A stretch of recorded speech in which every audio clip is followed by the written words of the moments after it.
Hey all, I hope everyone is doing well this week. Welcome back to my 2 cents. We are going to get right into it.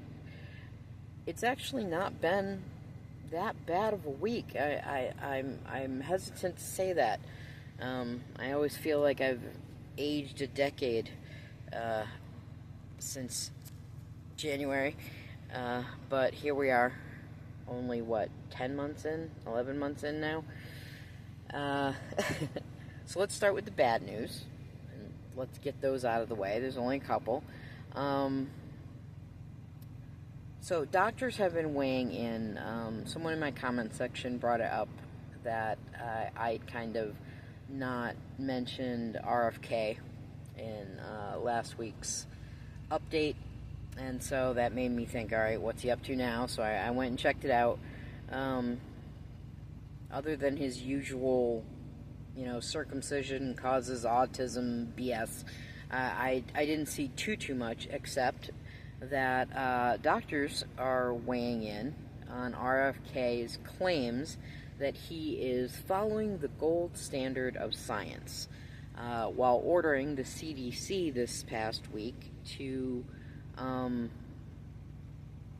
change and alter their website to say that vaccines could pose a risk of autism, in direct contradiction of, scientific consensus that has been out there forever, and which the CDC website had always reflected. But, of course, he changed all that. So a few doctors came out to respond. The former director of the CDC, Dr. Daniel Jernigan, told the Washington Post that RFK was going from evidence-based decision-making to decision-based evidence-making. And Dr. Flor Munoz, who was an investigator in vaccine research, suggested that current safety discussions at the CDC seem to depend more on reports and anecdotes instead of actual evidence. And all leading scientific experts still say that studies show vaccines are safe and protect people from various diseases, and that safety standards for vaccines can find outliers before any problems affect the masses. Meaning that, if there is, someone who occasionally will have a reaction or, some negative response to a vaccine, which statistically is extremely low, but when it does happen, they catch it very quickly before, it causes any kind of a problem. So that was pretty much most of what I could find about RFK, except for, I will say, sadly, one of his grandchildren, his granddaughter, has recently been diagnosed with a terminal form of cancer. And I was genuinely sad to hear that. I'm not entirely sure the exact kind of cancer, and she's pretty young. I think she's still in her teens, but don't quote me on that. So that was that both of those things are bad news.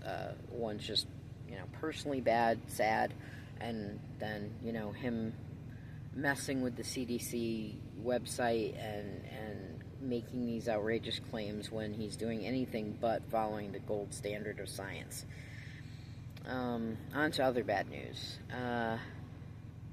Supreme Court Justice Samuel Alito, one of Trump's loyalists, blocked, or the Supreme Court did, but I guess he was the deciding factor or whatever, blocked a lower court ruling that determined that the Texas redistricting map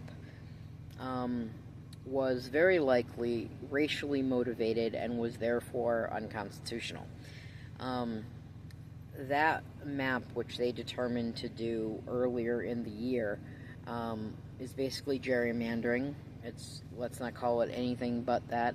It gives the GOP Republicans 5 additional seats, House seats, in the upcoming 2026 midterms, which Governor Abbott is well aware of, which is why he did it, because they're worried about the midterms in 2026. So Abbott's plan for this gerrymandering prompted Gavin Newsom's Prop 50 in California, which fights Abbott's gerrymandering. He basically said, okay, so Texas is cheating, and so in order to make things all shake out evenly in the wash, we're going to cheat a little too, but we're going to ask the voters for permission. Abbott's not doing that. He's just deciding that this is what's happening. Newsom put out a Prop 50 as a proposed redistricting of their own that would give Democrats additional seats. I think it's the exact 5 to combat the 5 red seats that Texas was trying to get. And that passed. That Prop 50 in California passed overwhelmingly last week in the Democratic upset in special elections kind of all over the place. So I guess, for the purposes of our discussion, I guess the question is, what do you guys think? Is fighting fire with fire the way to go? Is Newsom right to kind of openly cheat above the table because Governor Abbott is cheating below the table, in backroom deals and political favors and the like? Or, is two wrongs don't make a right, and I know people feel both ways about that. There are people who think that, yeah, he's got to do what he's got to do. This is getting bad, and we have to use, any means necessary to keep democracy alive and afloat. And then some other people might say, no, you can't do that. We have to be better than the other side or whatever. I don't know. I guess history will tell the tale. I can say that certainly career Democrats really haven't been doing a whole hell of a lot, except giving platitudes and making very calm, kind of emotionally derelict responses to these crazy times that we're living in, this insane timeline. And so that can definitely feel like, desperate times kind of situation. So, I don't know. I think I probably myself lean a little more toward being understanding and empathetic of Newsom's approach. And certainly, it's not like he didn't put it to a public vote and they voted on it. So, there's democracy in action for you. Now on to good news. So, this I don't know if is so much good as it's certainly a positive an interesting step, especially given what I was just saying about Democratic leadership. 6 Democratic members of Congress made an online video last week reminding service members of their moral and ethical obligation to refuse illegal orders. Not orders, illegal orders. Now, there have been rumors, and they're just rumors, but there have been rumors that a lot of servicemen and women have been contacting lawyers, legal sites, trying to figure out what they can and can't do. People are arguing that that's been problematic because so many members of the DOJ that were not Trump loyalists were fired or kind of put into a corner where they had to resign or felt like they had to resign. So what remains at the DOJ seems not very willing to tell people that they can refuse or should refuse or must refuse illegal orders. So, having said that, these 6 Democrats, we have Senator Mark Kelly from Arizona, who is a Navy vet, Senator Alyssa Slotkin from Michigan, who is a former CIA analyst, Representative Jason Crow from Colorado, who is an Army vet, Representative Chris DeLuzio from Pennsylvania, who is a Navy vet, Representative Maggie Goodlander from New Hampshire, who is a former intelligence official, and Representative Chrissy Houlihan, also from Pennsylvania, who is an Air Force vet. So they all made this video, right? Basically reminding exactly that you do not have to, in any branch of the armed services, have to follow illegal orders. And the reason that is because of the Nuremberg trials.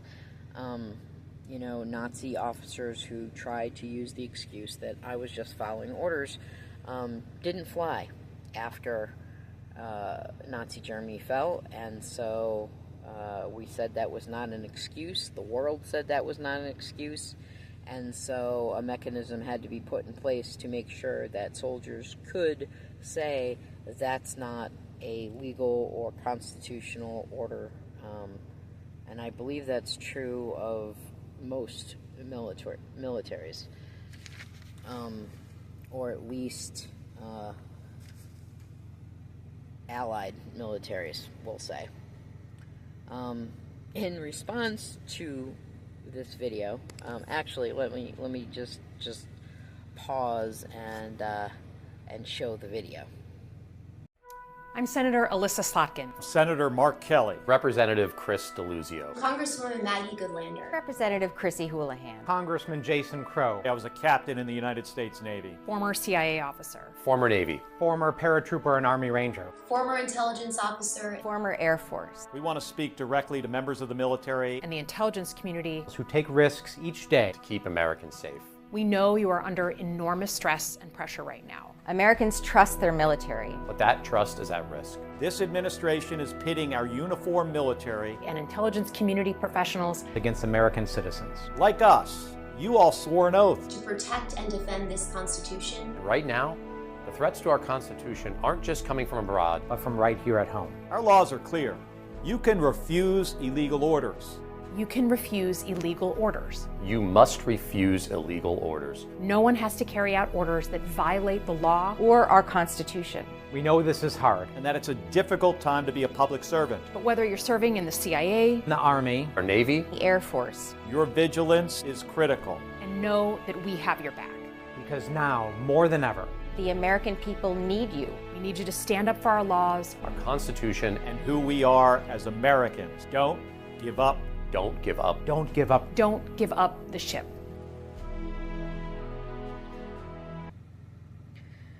So in response to that, Trump completely crashed out on social media, calling them traitors, that they were guilty of seditious behavior, and then he reposted a follower or commenter who had, he reposted a comment on his social media calling for them to be hanged, basically saying that George Washington would have hung them, which, in the before times, even on Twitter, that would have been pulled immediately. The call for someone to be murdered, that would have been pulled. But under Musk, didn't even get flagged. So since then, Trump has backpedaled and said it was never his intention to call for violence. He was basically just making a point. Speaker of the House, Mike Johnson, everybody's favorite douche, said it wasn't the kind of language that he would have used, but basically that it was a yeah, but what about moment. Like, they were questioning him as he was coming through the halls, and he basically said, well, yeah, but do you think it's right for Democrats to be encouraging military forces to not obey orders? That's not what he said. It's not what they said. But, of course, we're not focusing on facts or evidence or even, the video itself. We're just going to say that they're telling the military to disobey orders. That's not what it is. They didn't even cite a specific order. Just that they could and should and was even under an obligation within the military code of justice or whatever to refuse illegal orders. It was part of their duty to do so. So, in an interview, Senator Slotkin and Representative Crow were on, talking about the threats that have happened since then, because since Trump posted that, there have been hundreds, if not 1,000 or more, threats against these 6 Democratic Congress members. I believe it was a Goodlander got additional security. I think Slotkin also got additional security from all the death threats that themselves and their family members are getting. It's been a lot, and so with the political violence that has happened over the last year, or attempted political violence, whether you're talking about Charlie Kirk or the attempted blowing up of a governor's home, and the killing of the senator and her husband. It's just been nuts. It's been crazy. And so, they take that kind of shit very seriously. But in the interview, they were saying that service members are trained in the differences between lawful and non-lawful orders and how to refuse illegal orders. So that immediately made me ask the question, then why was the video necessary? If service members know already, and they're trained in the differences and how to respond to it, and how to refuse legally to cover themselves, to refuse an illegal order, then why did those 6 Congress members feel the need to make the video? So I can only think of 2 things. Not that I can think of everything by any stretch, and I am not military. I've never been military, so I am not an expert on these things at all. But it made me ask, do they know something or suspect something coming down the road that they felt maybe they needed to say that? Are they concerned? Obviously they're concerned because they made it, but is it that, or are they just trying to let service members know that, look, even though things look like, Trump can do whatever he wants and can retaliate against anyone he wants, there are people in Congress who have your back, and that know the difference between illegal and legal orders. I don't know. I'd like to think it's the latter, but I guess we'll see. And then, of course, I consider it good news, but not everyone will. Marjorie Taylor Greene announced that she would be retiring from political life and Congress in January. Now, her seat coming up could spell trouble for Mike Johnson. Their margin of their majority margin isn't as big or as wide as it once was, and certainly is not as big and as wide as they would like it to be. So we will see what happens there. She cited reasons. Again, Trump went on social media and called her a traitor. And since then, her and her family, her children, have been receiving all kinds of death threats, and I think she's decided that it's just not worth the headache. It's interesting because other members of the GOP have those concerns, but they have taken to moving onto military compounds, moving onto military guarded and defended properties.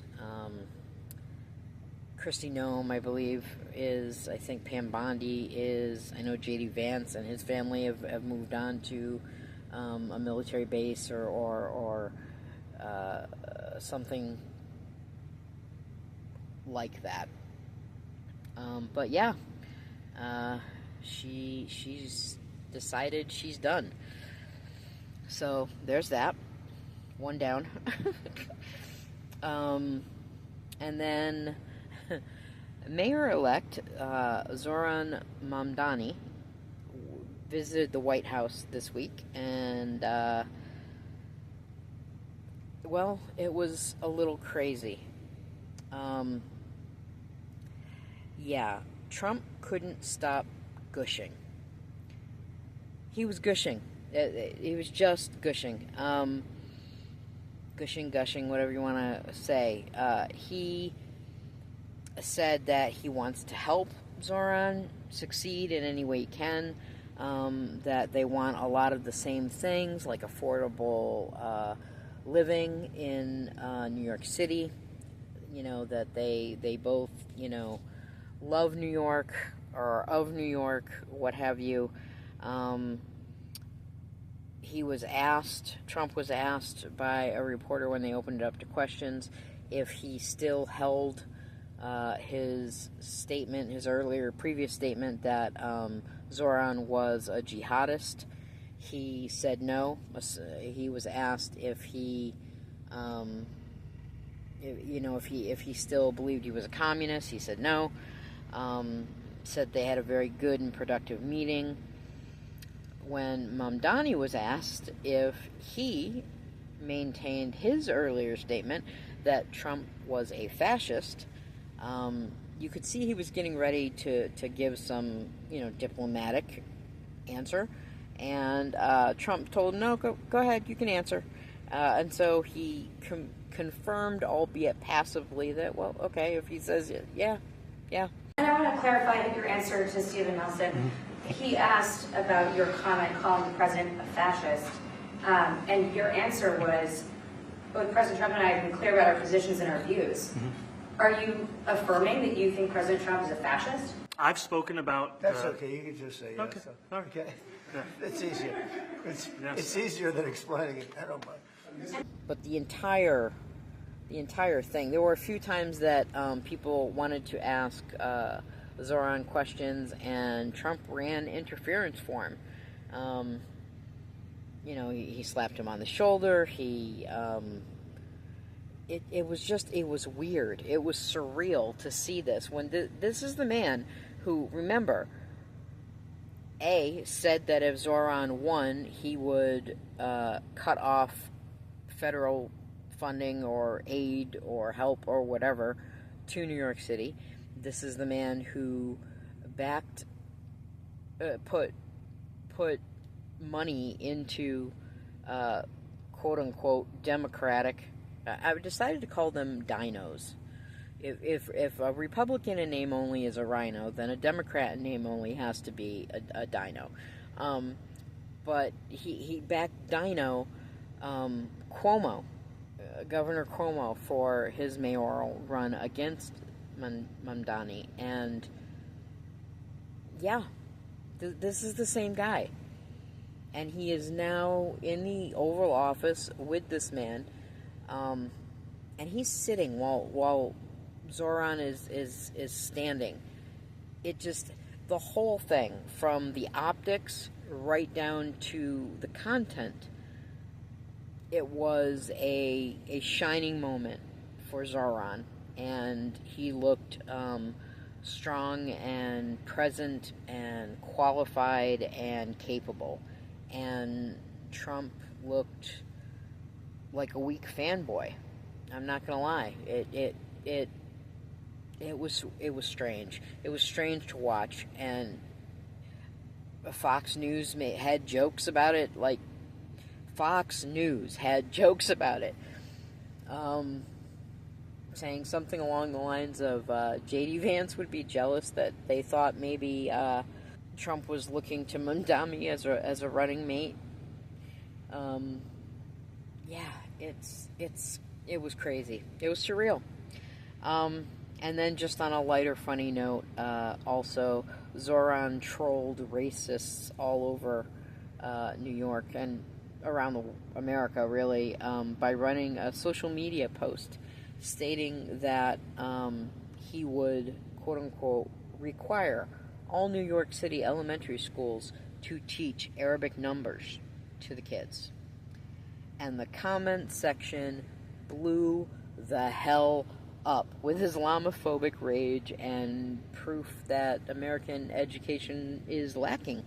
To be clear, Arabic numbers are the 0 through 9 that we already use. That's the joke. Europeans learned those numbers from Arab scholars. If it wasn't for that, we would still be using Roman numerals without 0 as a number value at all. So, when I hear people, whether it's, influencers or commentators or freaking news people or personalities, celebrities, whatever you want to say, talking about how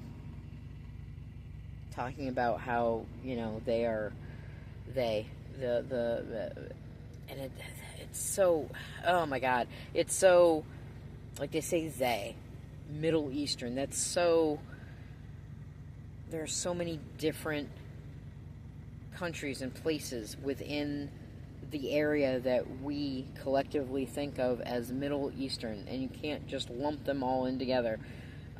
But we do. We do the same thing in Africa. It's staggering to me, the amount of people who talk about people in that region, being savages, being less than, and so much of our learning, our history, our knowledge, our some of our technology comes from other places. Oh my God. But yeah, everyone lost their shit, including people like Laura Loomer, who is a Trump advisor of sorts. She certainly is in his ear a lot. And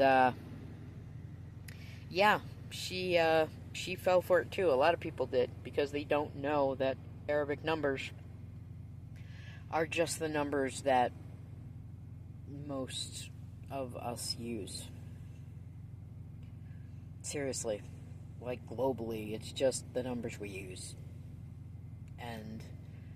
But the word Arab freaks people out so much, and that's incredibly telling about how xenophobic and Islamophobic people are. And okay, I understand that something bad happened. It was horrible. I will never forget the day that I saw 9/11 happen. But people responding, and I'm sure it happened after Pearl Harbor too. You know, that was it. Everybody looked at every Japanese person, or everyone that even looked like they might be Japanese, because most people cannot tell the difference between someone from Japan or China or Korea or, Vietnam, or, they just make assumptions. And so, I understand people having the knee-jerk response of that trauma causing you to think a certain way. But we have to at least try to push past that. Seriously. And to understand that, the Westboro Baptists are like extreme Christians. Neo-Nazis who, claim to believe in Christ and God, but they believe in white Christ and white God. These are an extreme pocket. If everyone looked at those two groups and said that's what Christianity is, and it's evil and it should be destroyed, we'd be butthurt. We would be the first ones to go, that's not all of us. That's not who we are. That's not representative of Christians. That shit works both ways. Just because you have a group of crazy people within a huge group, and Islam is huge. I think it's the second biggest religion, in the world. Are you kidding me right now? And so, yeah, a few of them take their interpretation of the Quran and its teachings and its meanings, and they get highly toxic and dangerous. And yeah, that needs to be addressed and taken care of, but that's not all Muslims. Just like neo-Nazis and, Westboro Baptist Church and organizations like that, and people who think like that, and David Dukes, and that doesn't represent Christianity as a whole, and certainly doesn't represent Christ. So just, I understand it might be your instinct, but just try to remember that the next time something comes up, and just take a beat and try to think it through before you have that immediate response. So overall, I think it was a pretty good week. It wasn't too horrible this week, and so here's hoping the next week also is at least okay, if not downright good. I'll take it. I know the bar has been set so low over the last year, but hey, we'll get there, guys. We'll get there. So until next week, stay safe, stay sane, stay informed.